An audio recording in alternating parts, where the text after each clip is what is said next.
The expected India EU deal is being called the mother of all trade deals by the officials. How transformative is this deal going to be India's trade strategy compared to the other trade deals? Yes, this is, I believe, a great deal which is coming on probably on 27th of January.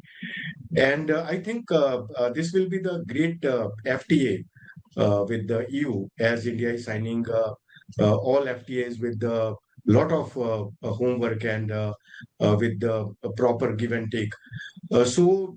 Actually, the negotiations with EU started dates back in 1994, and with the signing of India-EU cooperation agreement. And that was, I believe, the starting point of such kind of deep bilateral engagements. As India is our great trade partner, comes under the top three, top five, four. We have largest trade partner USA, then we have China and EU, and we have total trade of at around $136 billion in bilateral merchandise trade trajectory, which is expected to double in the next 5 years with the signing of free trade agreement, because we have a lot of complementarities between India and EU. The various commodities, various items are exchanged every year on an efficient mode. And going forward, I am confident that this FTA will be a revolutionary FTA for India's FTA trajectory, as we have already signed 7 FTAs since 2020, starting from FTA with Mauritius, then UAE, Australia, and UK, then FTA countries, and recently FTA with Oman and FTA with New Zealand.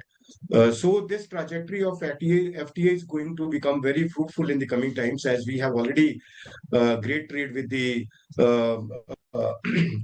with UK and with Germany and with the Netherlands and Italy. Within EU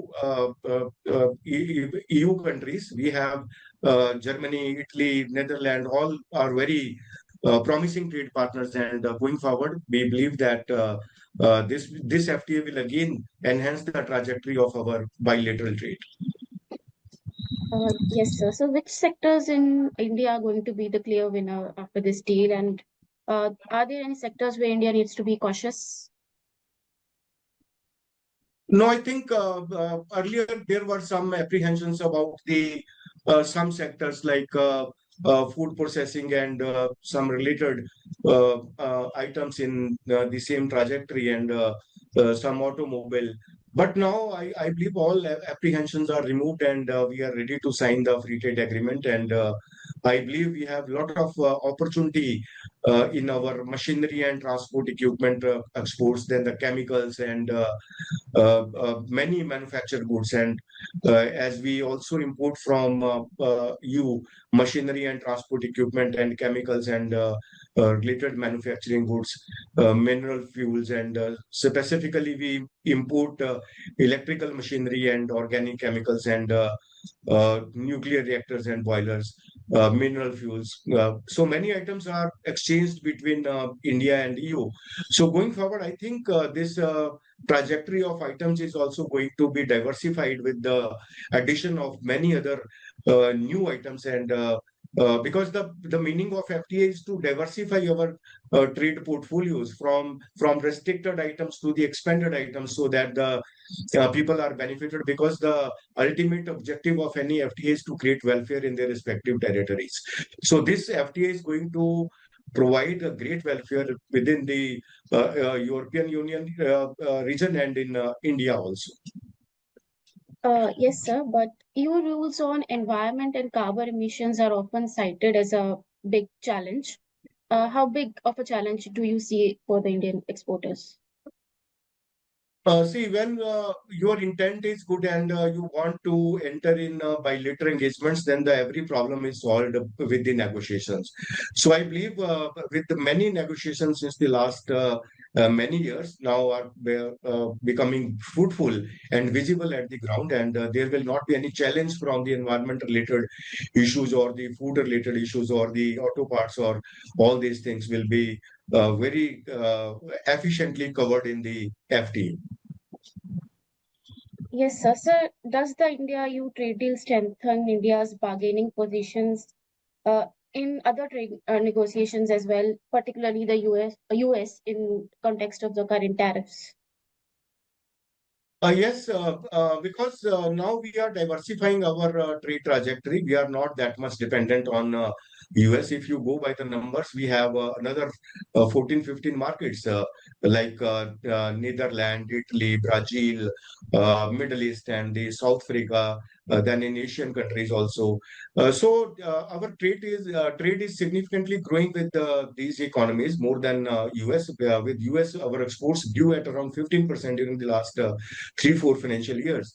But with these countries, our exports are growing more than 20%. So we have great markets to diversify, and EU is one of them. EU is a club of a combination of many promising economies. So going forward, I believe the headwinds of the US tariffs will be mitigated with such kind of fruitful trade agreements like European Union, and we have already signed many FTAs, 7 FTAs since 2020. As I already mentioned, that trade is growing significantly with those FTAs.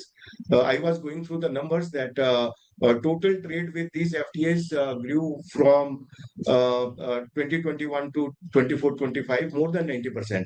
So almost double during the last 5, 6 years with these FTAs. So though the FTAs are signed recently, but the trade trajectory is very robust since the last many years.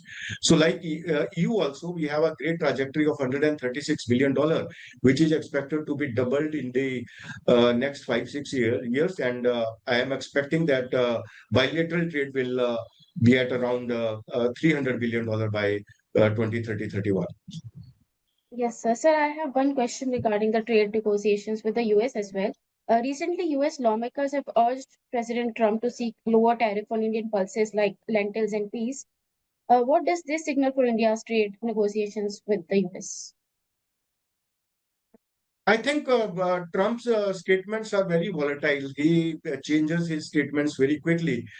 So I don't see that such kind of things are going to be happen in the coming times, and as many countries are now becoming resilient of the global headwinds, and they are finding their actual trade partners and becoming robust and resilient in the global trade trajectory. Yes, sir, certainly. Coming back to you, beyond exports, how critical is this deal for attracting European investments to India, and and how could it provide long-term support to India's growth? Yes, we have a great trajectory of our investments, and EU is also one of the largest investors in India. We have FDIs of $125 billion cumulative FDIs. And going forward, I believe with the efficient give and take in this FTA and joint ventures in many segments will again attract more and more FDI from European Union, because India is a promising economy. We are growing significantly. On an average, our growth rate is 7.5% during the last 4, 5 financial years. And for the current year also, our first half of the this financial year grew at 8%. So going forward, India is becoming more and more attractive for the many countries, and EU is very confident about India, and that's why they are in a great deal. And going forward, I believe this will not only then enhance the trade trajectory, but also promote the investments and employment creating opportunities in both the regions.